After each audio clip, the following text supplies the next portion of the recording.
छात्र छात्राओं नमस्कार। महाराजा सूरजमल पीजी महाविद्यालय में आपका फिर से एक बार स्वागत है। जो ऑनलाइन डिजिटल क्लास में अपने तैयारी कर रहे हैं उसमें अपने जो बीए पार्ट थर्ड जो इंडियन ज्योग्राफी यानी भारत का भूगोल, उसमें अपने जो मैटर अपने किया है उसके बारे में अपने शॉर्ट में एक चर्चा कर लेते हैं। उसके बाद में अपना जो नया टॉपिक है उसके बारे में चलेंगे। तो अपने भारत के भौतिक प्रदेश हो गए, भारत का क्लाइमेट हो गया, भारत की जो जलवायु है वो कंप्लीट हो गई, वनस्पति हो गई यानी अफवाह तंत्र हो गया, खनिज हो गए, उद्योग धंधे हो गए। अब अपने इन उद्योग धंधों के बाद में अपना जो नया टॉपिक है वो ऊर्जा के संसाधन यानी पावर सोर्सेज। तो पावर सोर्सेज की आज अपना विषय है, अपना जो आज का जो टॉपिक है वो है पावर सोर्सेज यानी ऊर्जा के संसाधन। अब ऊर्जा के संसाधन हैं तो इन ऊर्जा के संसाधन में बेसिकल काफ़ी चीज़ें आती हैं ऊर्जा संसाधन में। अब सबसे पहले ऊर्जा संसाधन अपने कहते किसको हैं, इसकी क्या परिभाषा है, यानी जिन संसाधनों का प्रयोग हम उद्योगों में मशीनों को चलाने के लिए जिन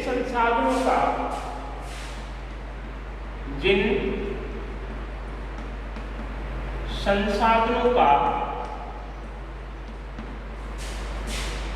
उद्योगों में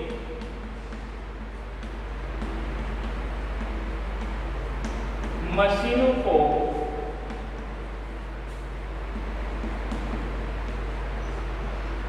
चलाने के लिए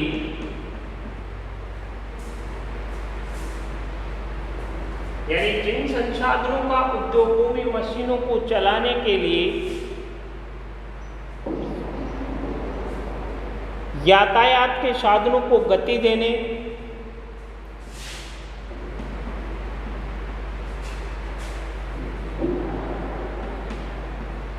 यातायात के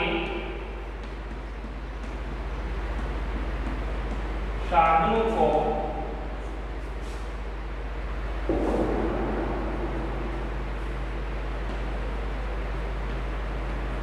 गति देने,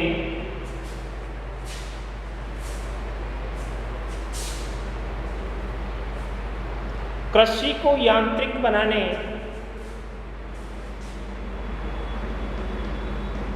कृषि को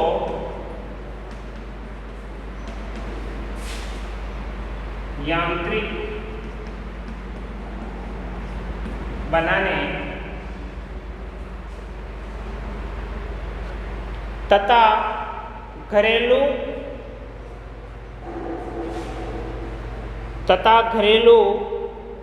कार्यों के लिए करते हैं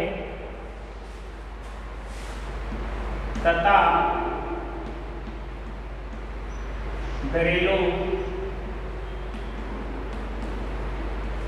कार्यों के लिए करते हैं।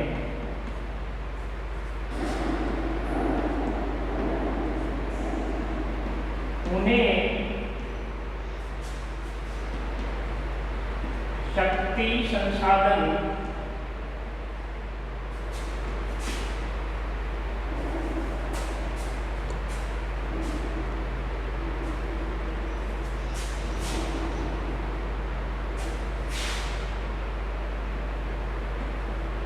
उसे ऊर्जा संसाधन कहा जाता है। यानी स्पष्ट है, जिन संसाधनों का उद्योगों में मशीनों को चलाने के लिए, यातायात के साधनों को गति देने के लिए और कृषि को यांत्रिक बनाने तथा घरेलू कार्यों के लिए करते हैं, उसे ऊर्जा संसाधन कहा जाता है। यानी जितने भी उद्योग हैं उन उद्योग धंधों में जो मशीनों को जो गति प्रदान करते हैं, जो ऊर्जा प्रदान करते हैं और यातायात के साधनों को एक स्थान से दूसरे स्थान पर ट्रांसफर किया जाता है, और जो कृषि है उस कृषि को यांत्रिक यानी यंत्रों के माध्यम से चलाने वाली जो शक्ति है और घरेलू कार्यों के लिए अपने यूज करने वाली जो ऊर्जा है उसको ऊर्जा संसाधन के रूप में जाना जाता है। ये क्या है, इसकी परिभाषा है। जो ऊर्जा संसाधन की एक आग होगी परिभाषा है। आज के युग में ऊर्जा के महत्वपूर्ण संसाधन यानी जो ऊर्जा के महत्वपूर्ण साधन यानी ऊर्जा के जो महत्वपूर्ण साधन है उसमें क्या क्या है, कोयला है, पेट्रोलियम है, कोयला हो गया, पेट्रोलियम हो गया, प्राकृतिक गैस,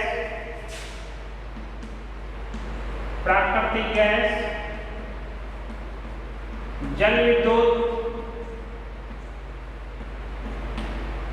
और जल विद्युत के अलावा जैसे सौर ऊर्जा, परमाणु ऊर्जा,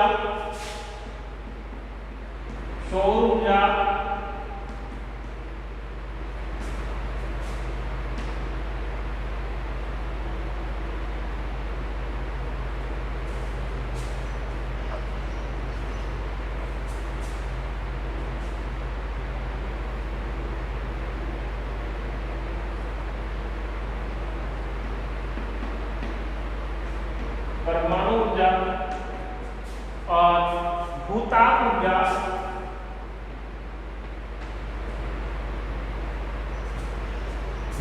ऊर्जा, लकड़ी एंड ज्वारीय शक्ति, लकड़ी और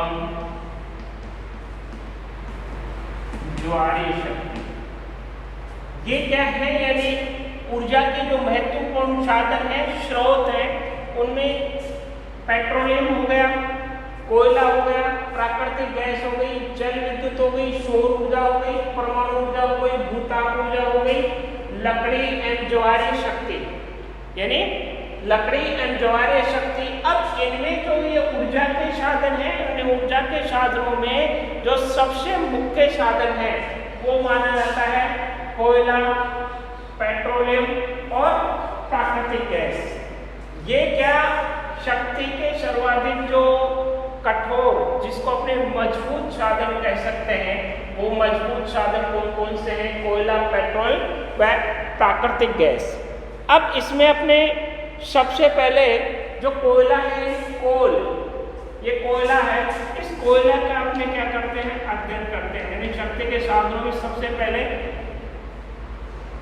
कोल, इसका अपने क्या करते हैं, अध्ययन करते हैं। तो जो कोयला है, ये कोयला मुख्य रूप से अपनी पृथ्वी की आंतरिक संरचना में कैसे बना, कैसे इसकी प्रक्रिया कैसे बनी, उसको अपने सबसे पहले उसको समझ लेते हैं। यानी कोयला एक शक्ति का स्रोत है, ये कोयला एक शक्ति का स्रोत है, तो कोयला शक्ति और ऊर्जा का महत्वपूर्ण स्रोत भी माना जाता है। क्या, यानी कोयला शक्ति और ऊर्जा का महत्वपूर्ण स्रोत माना जाता है। पहले ये केवल घरेलू कार्यों के लिए ही इसका क्या किया जाता था, प्रयोग किया जाता था।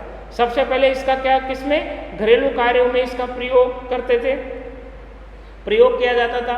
परंतु 18वीं शताब्दी के अंतिम चरण में जब भाप के इंजन का आविष्कार हुआ, तो यह एक महत्वपूर्ण ईंधन बन गया। यानी भाप के इंजन का आविष्कार हुआ तो भाप के इंजन के आविष्कार में सबसे ज़्यादा किसका प्रयोग किया गया था, कोयले का प्रयोग किया गया था। इसलिए इस ईंधन को महत्वपूर्ण ईंधन का दर्जा दे दिया गया और भाप के इंजन से कारखाने, रेल तथा जलयान चलाए जाने लगे। यानी कारखानों का भी इसी से कार्य चलने हुआ, रेलवे का इसी से हुआ तथा जलयान भी इसी से चलाए जाने लगे। अब 20वीं शताब्दी के शुरू तक संसार में कुल ऊर्जा का 90% से भी अधिक भाग कोयले से प्राप्त होता था। यानी 20वीं शताब्दी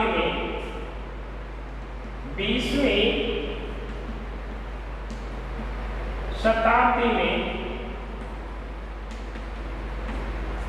कोयले का 90% 20% भाग इसी से प्राप्त किया जाता है, इसी से प्राप्त किया जाता है, इसी से प्राप्त किया जाता है। 20वीं शताब्दी में कोयले का 90% भाग इससे प्राप्त होने लगा। अब जब 90% भाग इससे कोयले से प्राप्त होने लगा तो इसमें काफ़ी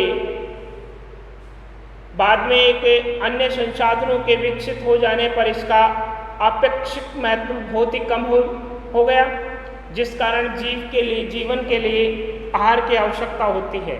जिस प्रकार अपने जीवन जीने के लिए किसकी आवश्यकता है? रोटी, कपड़ा और मकान, यानी पानी।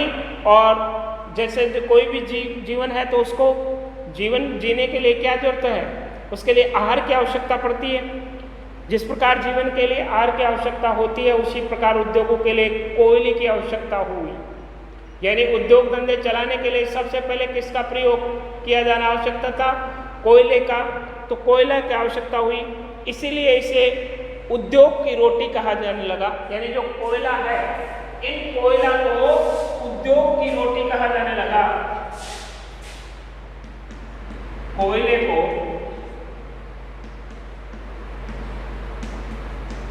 उद्योगों की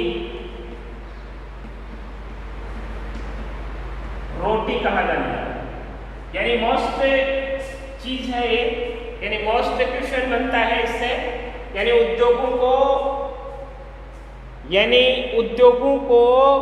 उद्योगों की रोटी किस संसाधन को कहा जाता है?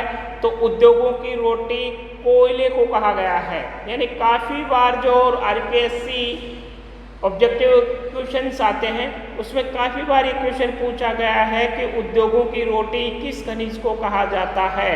तो उद्योगों की रोटी खनिज संसाधन को मुख्यतः खनिज संसाधन के रूप में इसी को जाना जाता है। लोहा इस्पात उद्योग जैसे उद्योगों को कोयले के बिना नहीं पनप सकते। जैसे लोहा इस्पात उद्योग है तो लोहा इस्पात उद्योग में सबसे पहले किसकी आवश्यकता पड़ती है? कोयले की आवश्यकता पड़ती है। यदि कोयला नहीं है तो वो उद्योग कभी नहीं पनपेगा, तो इसमें इसकी आवश्यकता पड़ती है। इसलिए इसे काला सोना भी कहा जाता है। और किसको कोयले को काला सोना भी कहा जाता है। कोयले को काला सोना भी कहा जाता है। अब इस काले सोने के रूप में मुख्य रूप से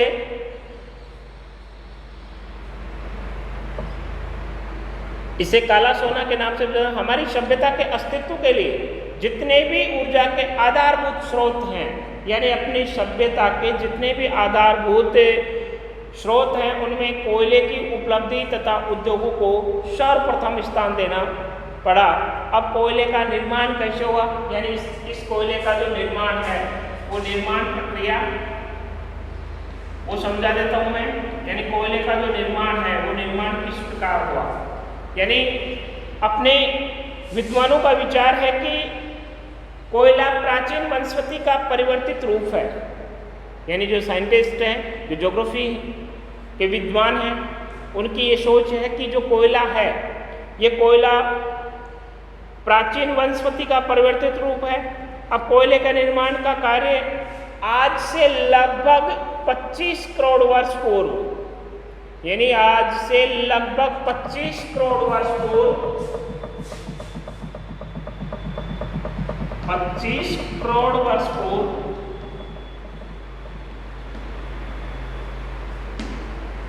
आज से लगभग 25 करोड़ वर्ष पूर्व कार्बोनिफेरस युग में हुआ था।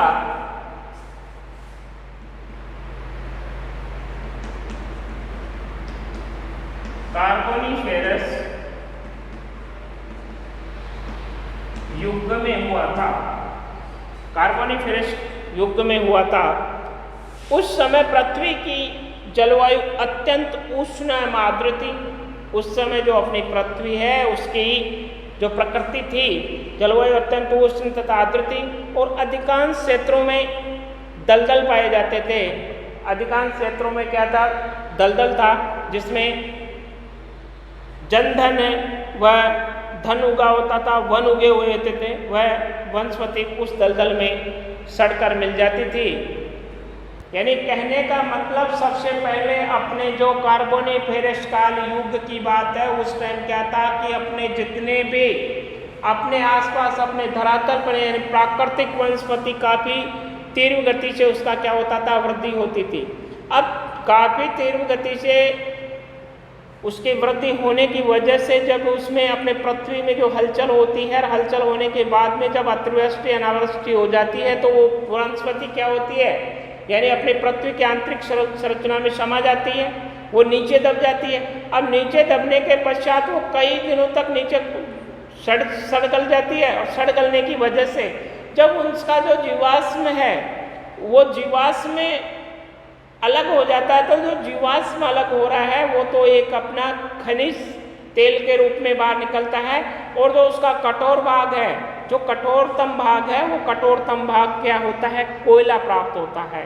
तो इससे सीधा सा ये अर्थ लगा सकते हैं कि अपने पृथ्वी की आंतरिक संरचना में यानी अपने धरातल पे सबसे पहले क्या पेड़ पौधे काफ़ी देर वो भूचाल की वजह से वो अंदर दब गए, यानी अंदर दबने से उसमें यानी वो कठोर भाग बच गया, वो कठोर भाग ही आज क्या है, कोयले का एक परिवर्तित रूप है।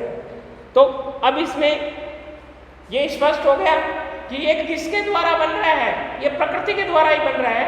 प्रकृति में क्या हो रहा है, मॉडिफाई हो रहा है, मॉडिफाई होके और एक इसका क्या हो रहा है, निर्माण हो रहा है। अब अपने देखते हैं कोयले के प्रकार, यानी कोयला मुख्य जो कोयले के प्रकार, तो कोयले को कार्बन, आर्द्रता, वाष्पीकरण, यानी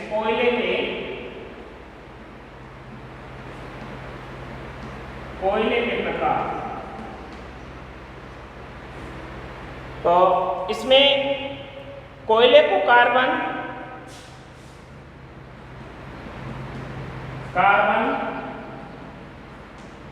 आर्द्रता,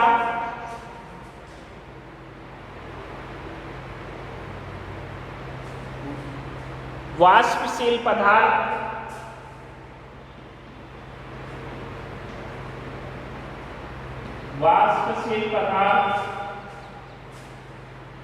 और तथा राख की मात्रा के आधार पर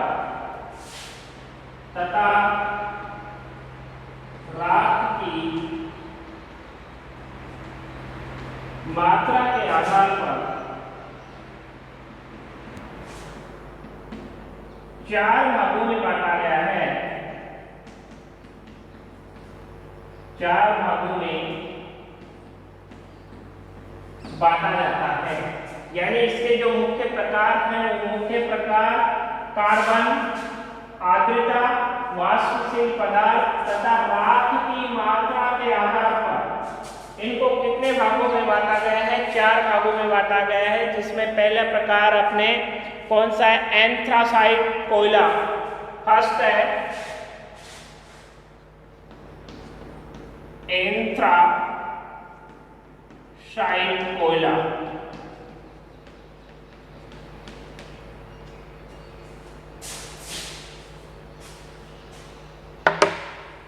यानी ऊर्जा के संसाधन, जिन संसाधनों का उद्योगों में मशीनों को चलाने के लिए, यातायात के साधनों को गति देने के लिए, कृषि को यांत्रिक बनाने तथा घरेलू कार्यों में ऊर्जा की प्राप्ति के लिए जो अपने यूज ले रहे हैं उसको अपने क्या कह सकते हैं, ऊर्जा संसाधन।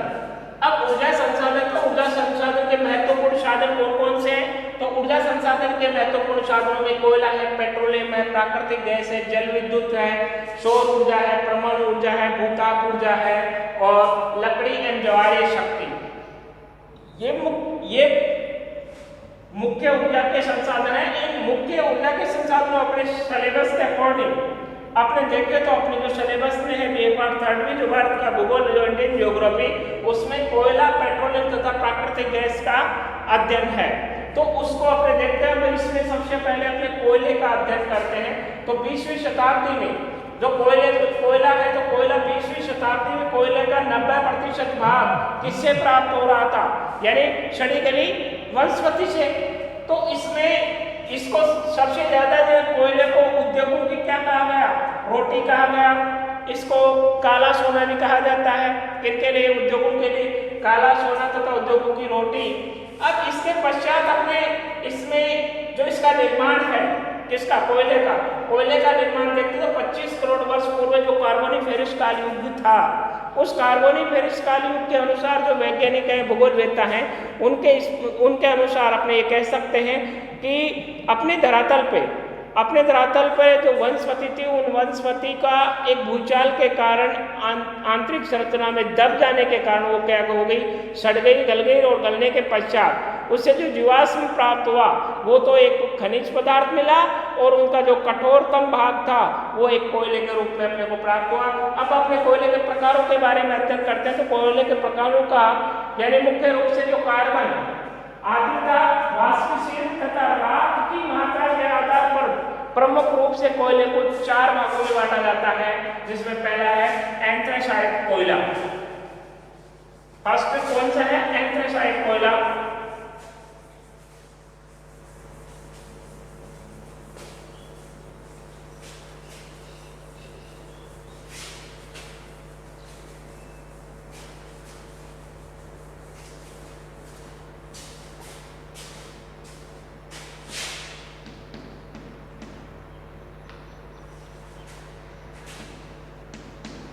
कोयले के प्रकार,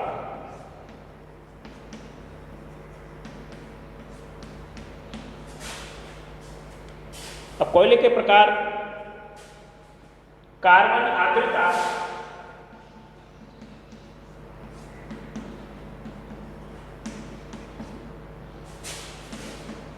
वाष्पशीलता व राख के आधार पर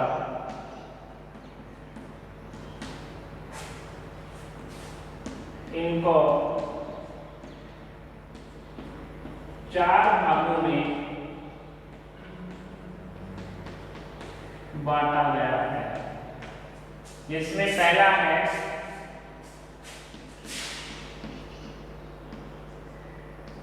एंथ्रेसाइट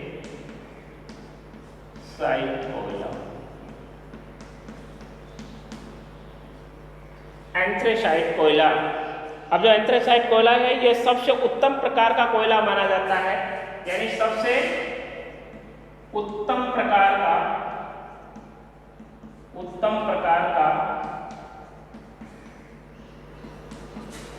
कोयला माना जाता है। क्यों माना जाता है सबसे उत्तम प्रकार का?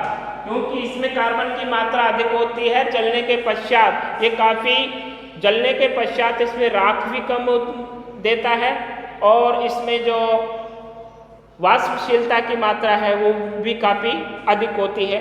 तो इसको समझना, यह सबसे उत्तम प्रकार का कोयला होता है। इसमें कार्बन की मात्रा 92% होती है, यानी इसमें कार्बन की मात्रा कितने, 92%, 92% इसमें कार्बन की मात्रा होती है।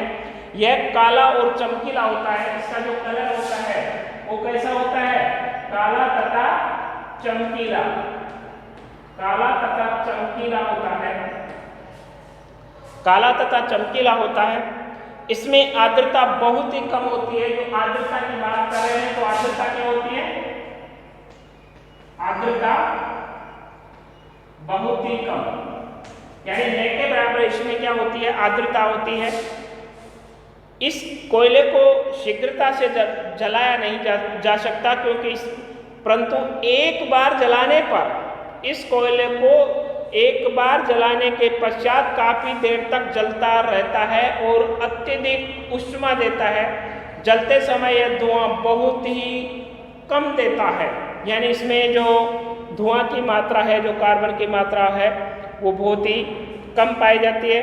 और जलने के बाद काफ़ी मात्रा में, काफ़ी कम मात्रा में क्या छोड़ता है, राख छोड़ता है। भारत में यह कोयला केवल जम्मू एंड कश्मीर में प्राप्त होता है, यानी भारत में यह कोयला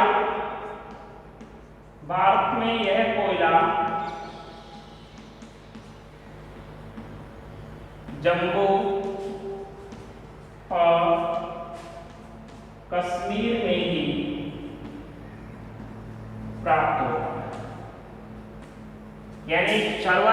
कहाँ प्राप्त हो रहा है? जम्मू एंड कश्मीर में प्राप्त होता है। कौन सा? एंथ्रेसाइट कोयला। तो इसको ध्यान रखना, हमेशा इसमें अपने कितने कारणों से इनका विभेद किया है? प्रकार के, यानी कार्बन के कारण, आर्द्रता के कारण, वाष्पशीलता के कारण, व राख के कारण। तो इसमें ये उत्तम प्रकार का एंथ्रेसाइट कोयला पाया जाता है, जिसमें कार्बन की मात्रा 92% पाई जाती है। इसका कलर काला व चमकीला होता है, आर्द्रता बहुत कम पाई जाती है, और इसलिए सबसे ज्यादा किसमें? जम्मू एंड कश्मीर राज्य में मिलता है। अब इसके बाद में अपने नेक्स्ट जो इसका प्रकार है उसका अध्ययन करते हैं, वो है बिटुमेनस कोयला। दूसरा प्रकार है बिटुमेनस कोयला।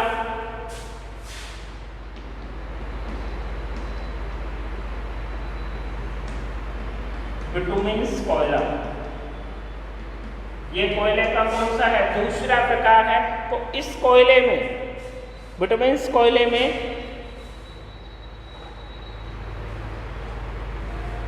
बिटुमेनस कोयले में एंथ्रासाइट के बाद बिटुमेनस सबसे बढ़िया कोयला है। इसमें कार्बन की मात्रा 40 से 80% होती है। इसमें कार्बन की मात्रा 40 से 80% पाई जाती है।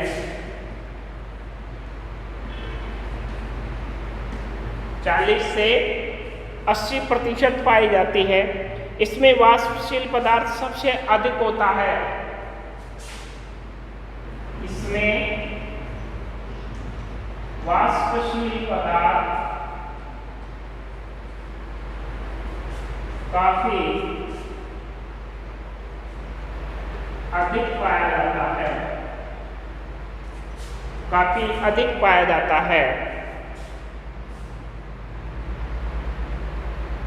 अधिकांश बिटुमेनस कोयले में 60 से 70% कार्बन पाया जाता है, और इसमें 60 से 70% 60 से 70% कार्बन पाया जाता है। यह कोयला मुलायम होता है और इसका रंग काला व गहरा भूरा होता है। इसका रंग काला व गहरा भूरा होता है। काला व गहरा भूरा होता है। इसमें कुछ नमी का अंश भी पाया जाता है। यह आग जल्दी पकड़ता है, यानी आग जल्दी पकड़ने वाला कोयला कौन सा है? बिटुमेनस कोयला है, इसलिए यह आग जल्दी पकड़ता है। और जलने के बाद इसकी इसमें थोड़ी सी राख रह जाती है, और विश्व के कुल कोयला उत्पादन का 80% भाग बिटुमेनस कोयला ही पाया जाता है। यानी विश्व में जितना भी कोयला पाया जाता है, जितना भी कोयला पाया जाता है, उसका लगभग 80% भाग बिटुमेनस कोयले के नाम से जाना जाता है। बिटुमेनस कोयले के नाम से जाना जाता है। अब है जो तीसरा प्रकार है, वो है लिग्नाइट कोयला। तीसरा कौन सा है? लिग्नाइट कोयला तीसरा प्रकार है।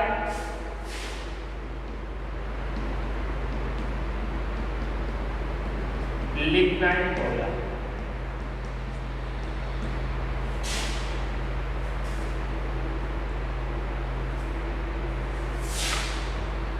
इसका रंग भूरा होता है। लिग्नाइट का इसका रंग भूरा होता है। इसका रंग भूरा होता है, जिस कारण इसे भूरा कोयला भी कहा जाता है। इसी कारण इसे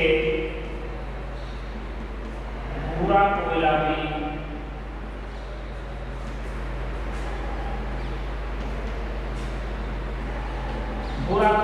कहा जाता है। भूरा कोयला भी कहा जाता है। इसमें कार्बन की मात्रा 40 से 55% के बीच में हो पाई जाती है। इसमें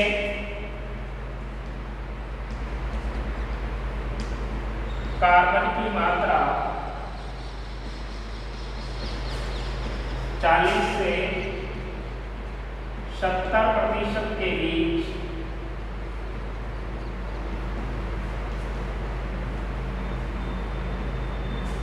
बीच पाई जाती है।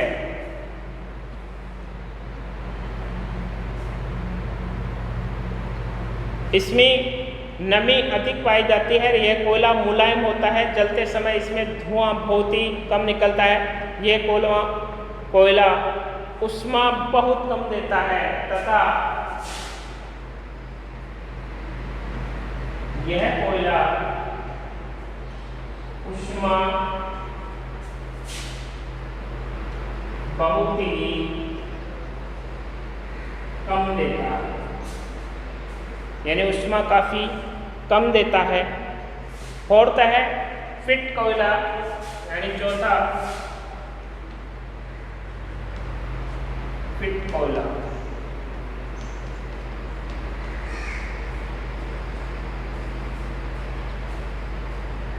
यह वनस्पति के मौलिक रूप का थोड़ा सा ही परिवर्तित रूप है, यानी जो वनस्पति पदार्थ हैं, जो वनस्पति हैं, उस वनस्पति का थोड़ा सा ही परिवर्तित रूप है। वास्तव में लकड़ी से कोयला बनने का यह पहला चरण होता है। कौन सा? फिट, यानी ये लकड़ी से बनने वाला पहला चरण ही है। और कई वैज्ञानिक इसे कोयला नहीं मानते, क्योंकि इसमें कार्बन की मात्रा 35 से 55 तक ही पाई जाती है। क्योंकि इसमें जो कार्बन की मात्रा है वो कार्बन की मात्रा 35 से 50% के बीच ही पाई जाती है, के बीच ही पाई जाती है। इसी कारण से इसको क्या कहा जाता है? फिट कोयला कहा जाता है। और ये वनस्पति का परिवर्तित रूप ही है। इस कारण से वास्तव में लकड़ी बनने का यह पहला चरण है और कई वैज्ञानिक इसे कोयला नहीं मानते।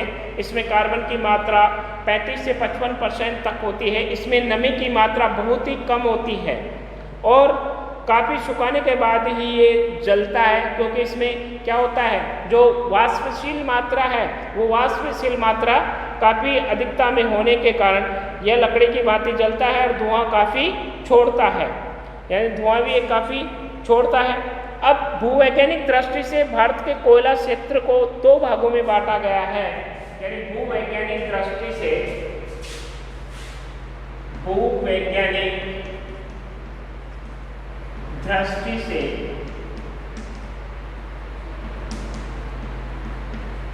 कोयले के क्षेत्रों को 2 भागों में बांटा गया है। पहला भाग है गोंडवाना लैंड, गोंडवाना कोयला क्षेत्र, गोंडवाना कोयला क्षेत्र। और दूसरा है टर्शियरी कोयला क्षेत्र, टर्शियरी कोयला क्षेत्र। तो जो गोंडवाना कोयला क्षेत्र है, ये गोंडवाना कोयला क्षेत्र भारत में कोयले की कुल संचित राशि का 98% तथा कुल उत्पादन का 99% गोंडवाना कोयला क्षेत्र से ही क्या होता है, प्राप्त होता है। यानी याद रखने की बात है, जितना भी कोयला अपने को प्राप्त हो रहा है, यानी 99% जो कोयला प्राप्त हो रहा है वो कौन सी खानों से, यानी गोंडवाना लैंड से, यानी गोंडवाना कोयले खानों से प्राप्त हो रहा है। तो गोंडवाना लैंड को जो क्षेत्र है उससे अपने को 99% कोयला प्राप्त हो रहा है। दूसरा है टर्शियरी कोयला क्षेत्र। इस श्रेणी का कोयला मुख्यतः जैसे असम है, मेघालय है, नागालैंड, अरुणाचल प्रदेश तथा जम्मू एंड कश्मीर में मिलता है। इसकी जो संचित राशि है, जो उत्पादन है, इसका जो संचित उत्पादन है तथा गुणवत्ता की दृष्टि से इसका कोई विशेष महत्व नहीं माना जाता। कौन से को? टर्शियरी कोयला क्षेत्र सबसे ज़्यादा जो महत्व रखता है तो वो है गोंडवाना लैंड। जो गोंडवाना कोयला क्षेत्र है, इस गोंडवाना के कोयला क्षेत्र को इसलिए प्रमुख माना जाता है क्योंकि भारत का 99% कोयला इसी क्षेत्र से भारत को क्या हो रहा है, प्राप्त हो रहा है। इसलिए ये अब इसका अपने जो नेक्स्ट क्लास होगी उसमें इसका कोयले का उत्पादन देखेंगे। धन्यवाद।